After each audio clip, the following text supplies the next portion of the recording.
Assalamualaikum warahmatullahi wabarakatuh. Selamat pagi anak-anakku semua, siswa-siswi SMP Budi Utomo Surakarta, khususnya kelas 7. Bertemu lagi dengan saya Ustadz Ilyas, kali ini pada mata pelajaran prakarya.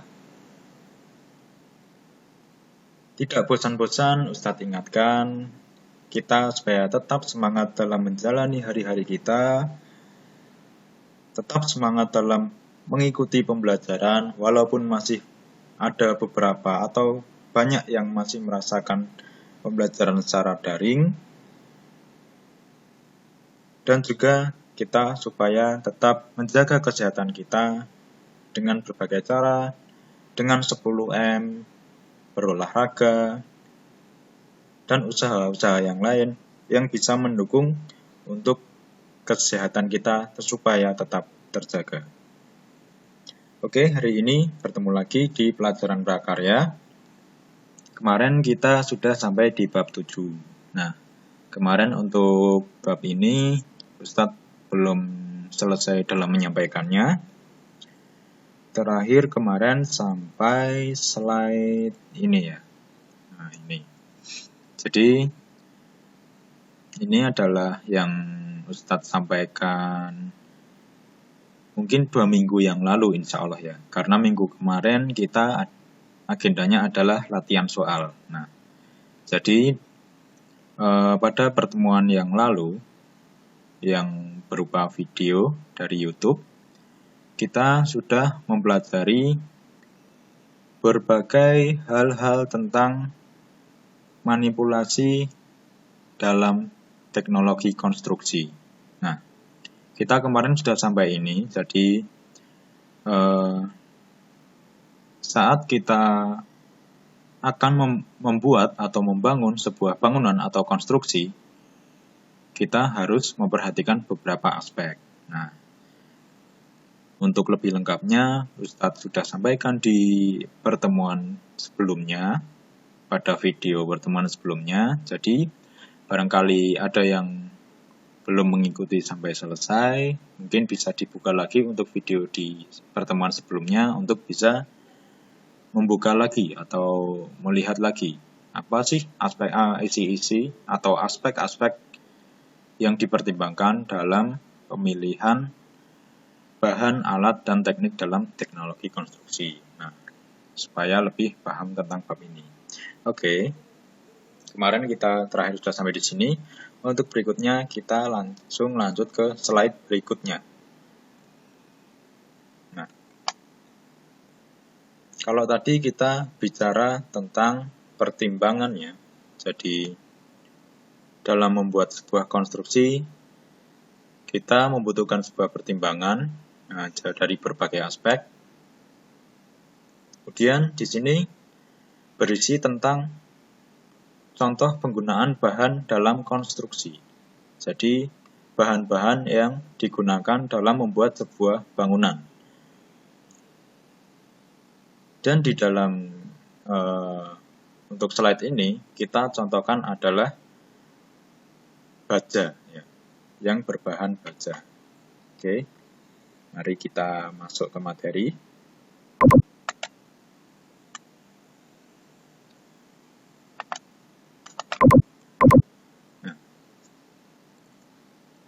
Penggunaan bahan logam dalam konstruksi.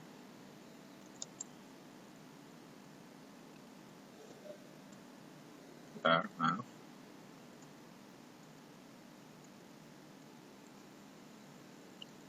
Nah, penggunaan bahan logam dalam konstruksi. Berikut adalah jenis bahan utama yang biasa digunakan dalam konstruksi bangunan di Indonesia. Yang pertama ada baja white flank atau WF. WF biasa digunakan untuk balok, kolom, tiang pancong, top and bottom chord, member pada truss, composite beam atau kolom, cantilever canopy, dan lain-lain. Nah, itu baja white flank. Untuk yang ada di rumah, mungkin nanti kalian bisa cari-cari contoh sendiri, referensi-referensi untuk lebih jelas tentang baja white flank ini. Jadi seperti apa sih yang dimaksud dengan white flank? Nah, nanti untuk bentuknya, banyak contohnya nanti saat kalian buka di Google atau di internet. Nah, ini biasa digunakan untuk balok, kolom, tiang. Nah, jadi baja yang sangat kuat, kalau kelasnya sudah menjadi tiang pancang, mungkin ini ya yang dimaksud. Ya, tiang pancang. Maaf, salah ketik. Tiang pancang. Nah, sekelas tiang pancang itu pasti membutuhkan bahan yang kuat, sangat kuat. Nah, otomatis dipilihlah bahan yang bisa menopang beban yang nanti ada di atasnya. Jadi ya kuat untuk bahan itu sendiri, kuat untuk bangunan itu. Nah, dipilihlah baja. Baja mungkin tidak perlu diragukan ya. Baja itu adalah sebuah logam yang benar-benar didesain memiliki kekuatan yang tinggi, sehingga kuat untuk menahan berbagai macam beban dalam berbagai macam bangunan. Gitu. Kemudian untuk selanjutnya ada baja UNP. Penggunaan UNP hampir sama dengan WF, kecuali untuk kolom yang jarang digunakan karena relatif lebih mudah mengalami tekuk. Nah, kalau kolom itu biasanya bahannya yang keras, ya, yang tidak mudah mengalami tekuk. Jadi dipilihlah bahan yang lain yang berupa baja UNP. Kemudian baja Liped Channel atau CNP. Baja ini biasanya digunakan untuk purlin, grids, member pada truss, rangka komponen arsitektural. Ya, mungkin di sini bahasanya banyak yang belum kita pahami ya, karena mungkin bukan bahasa sehari-hari kita, tapi tidak apa-apa, setidaknya kalian justru itulah kita bisa mengenal istilah-istilah baru, ya, khususnya mungkin di sini dalam bidang konstruksi. Nah, mungkin ini sudah bahasanya orang-orang teknik, jadi mungkin yang tahu benar-benar orang teknik, tapi setidaknya kita tahu contoh-contoh bahan yang biasanya digunakan, sehingga bisa menambah wawasan kita. Nah, itu baja Liped Channel. Kemudian ada baja plat hitam. Plat baja memiliki berbagai standar ukuran dan tingkatan yang telah diproduksi melalui fabrikasi. Jadi intinya, kita ambil intinya saja ya. Jadi intinya salah satu contohnya adalah berbahan baja. Ya, entah baja yang gimana, pokoknya itu berbahan baja. Nah, mengapa?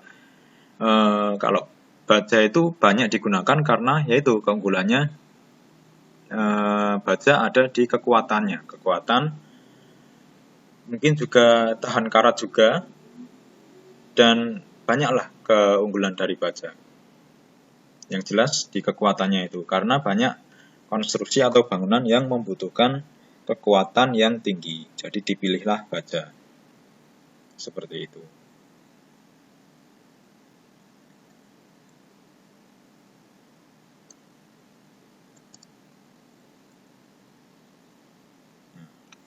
Kemudian ada besi siku. Besi siku lubang dan besi siku biasa. Ada steel pipe. Penggunaan steel pipe adalah bracing kolom arsitektural, secondary beam, dan komponen arsitektural.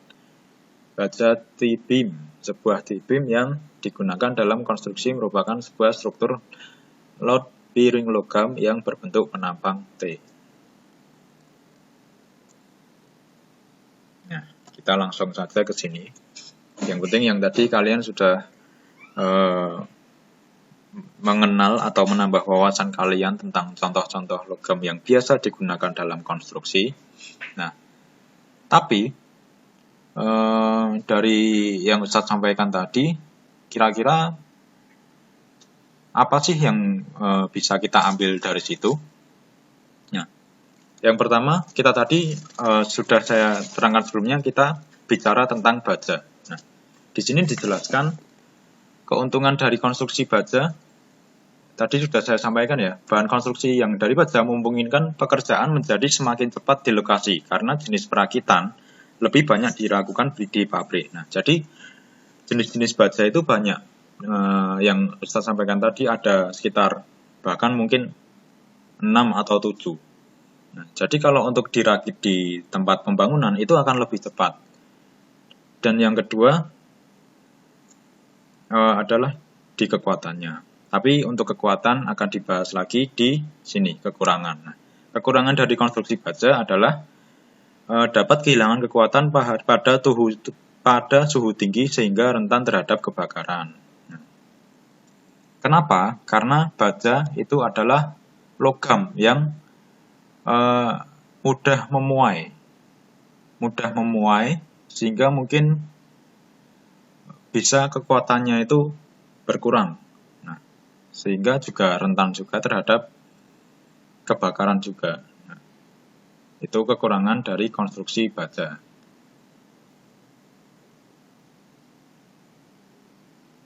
Kalau selain kebakaran ya itu, kalau sudah kekurangan kekuatan otomatis akan membahayakan.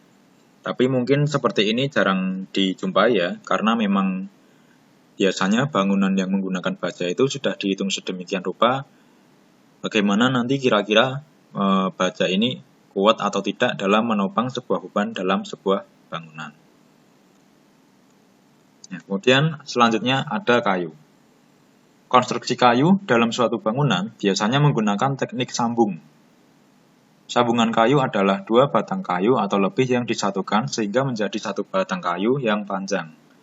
Sambungan kayu dibedakan menjadi 3 kelompok. Yang pertama, sambungan kayu arah memanjang. Kemudian, sambungan kayu arah melebar. Dan juga sambungan kayu menyudut. Nah ini. Kalau tadi kita bicara tentang kayu ya. Kalau kayu, kelebihannya mungkin banyak ya. Dari segi estetika, biasanya kayu itu memiliki nilai lebih. Karena kalau bisa diukir sedemikian rupa, kemudian dilapisi mungkin cat atau pelitur atau lain-lain, itu akan memiliki nilai estetika yang tinggi. Yang kedua, itu kayu biasanya lebih ringan daripada logam, sehingga lebih fleksibel. Nah, kemudian, kalau kita bicara tentang lingkungan, kayu itu bisa diperbarui. Nah, walaupun mungkin membutuhkan waktu yang lama. Contoh jati, paling enggak membutuhkan waktu bahkan mungkin sampai belasan puluhan tahun agar pohon jati itu bisa diambil kayunya untuk bahan yang ada di dalam bangunan. Jadi itu kelebihan-kelebihan kayu. Kalau kekurangannya ya mungkin mudah terbakar, kemudian mudah dimakan rayap, ya, kemudian juga mungkin kekuatannya tidak sekuat logam, yaitu kelemahan-kelemahan dari kayu. Seperti itu. Yang selanjutnya adalah bambu. Selain dimanfaatkan sebagai alat dan perabot rumah tangga, bambu juga dimanfaatkan sebagai bahan konstruksi bangunan. Bambu diklaim memiliki tingkat kekuatan yang setara dengan besi dan baja, asalkan sudah diolah sedemikian rupa terlebih dahulu. Nah, keunggulan dari bambu sebagai bahan bangunan, yang pertama, harganya relatif lebih murah. Kemudian bobotnya atau beratnya itu juga biasanya lebih ringan. Kemudian elastis. Nah, biasanya kan apalagi bambu yang masih muda itu sangat mudah untuk ditekuk-tekuk kemudian dibentuk sedemikian rupa. Nah, karena bersifat elastis, itu keunggulan dari bambu. Kemudian ramah lingkungan. Kemudian setara dengan baja. Mungkin ya kekuatannya walaupun ya tetap pada akhirnya juga tetap berbeda ya, tetap unggul baja, tapi setidaknya memiliki kekuatan yang lebih juga bambu itu. Kemudian tampilannya terkesan alami ya. Jadi dari estetikanya juga dapatlah katanya dikatakan begitu, memiliki estetika yang lebih, ada nilai estetikanya, tampilannya bagus gitu. Itu kelebihan dari bambu.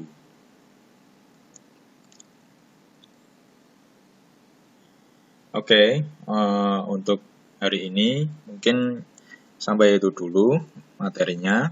Insya Allah yang lain akan Ustadz sampaikan pada pertemuan berikutnya. Banyak salah dan kurangnya dari Ustadz, mohon maaf sebesar-besarnya. Alhamdulillah, jazakumullahu khairan. Akhiru qouli hadza. Wassalamualaikum warahmatullahi wabarakatuh.